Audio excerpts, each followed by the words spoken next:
Heavy metal coins were a burden on ancient trade. Innovators created lightweight paper receipts that became fragile artifacts, transforming the global economy. Early economies needed lighter currency for large transactions, as merchants traded goods for heavy metal coins. Ancient empires, like the Han Dynasty, tested new materials and issued leather promissory notes. Carthage and Rome also used early lightweight receipts.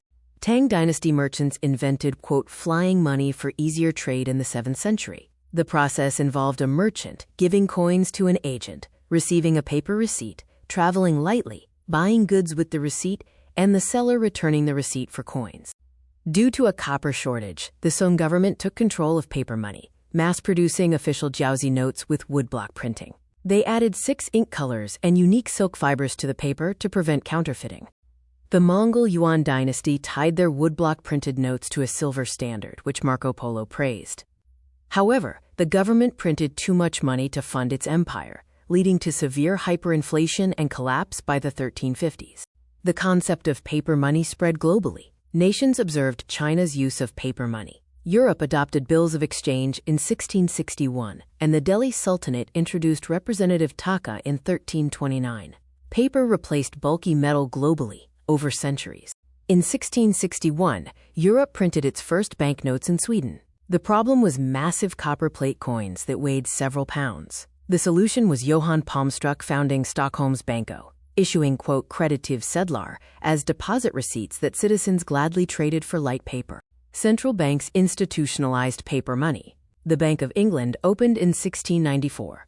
Early banks issued handwritten notes for deposits. By 1745, they printed standardized fixed denominations. The 1844 Bank Charter Act gave the Bank of England a monopoly, stabilizing the money supply.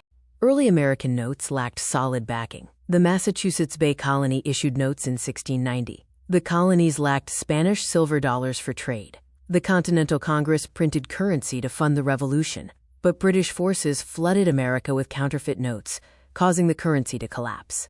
Economic value has evolved through 3 stages. Commodity money, like gold, has high intrinsic value but low portability. Representative money is backed by metal, with 0 intrinsic value and high portability. Fiat money relies on public trust and law, with 0 intrinsic value, high portability, and high inflation risk.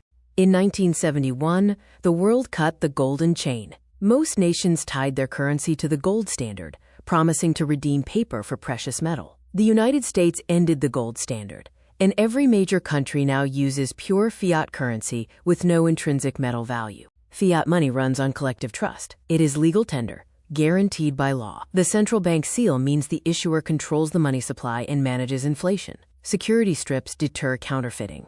Society accepts the paper as a true store of value.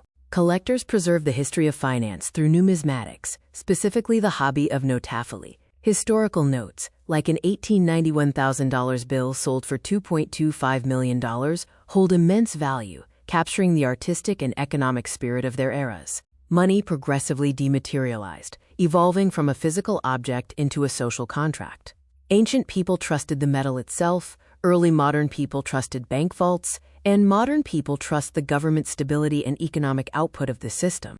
Despite digital payments processing millions of transactions daily, paper money remains a vital, enduring foundation of global trade.